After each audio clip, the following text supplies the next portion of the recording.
شروع اللہ کے نام سے جو سب پر مہربان اور نہایت رحم کرنے والا ہے۔ اے نبی صلی اللہ علیہ وسلم، پڑھیے اپنے پروردگار کا نام لے کر جس نے سب کچھ پیدا کیا۔ اس نے انسان کو جمے ہوئے خون سے پیدا کیا ہے۔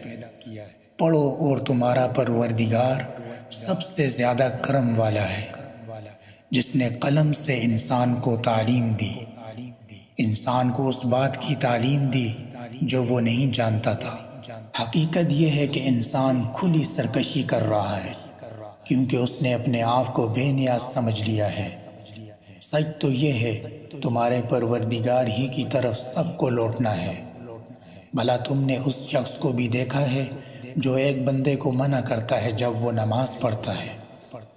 بھلا بتلاؤ، اگر وہ نماز پڑھنے والا ہدایت پر ہو یا تقویٰ کا حکم دیتا ہو تو کیا اسے روکنا گمراہی نہیں؟ بھلا بتلاؤ، اگر وہ روکنے والا حق کو جھٹلاتا ہو اور منہ موڑتا ہو، کیا اسے یہ معلوم نہیں کہ اللہ دیکھ رہا ہے؟ خبردار، اگر وہ باز نہ آیا تو ہم اسے پیشانی کے بال پکڑ کر گھسیٹیں گے، اس پیشانی کے بال جو جھوٹی ہے، گناہ گار ہے۔ اب وہ بلا لے اپنی مجلس والوں کو، ہم دوزخ کے فرشتوں کو بلا لیں گے۔ ہرگز نہیں، اس کی بات نہ مانو اور سجدہ کرو اور قریب آ جاؤ۔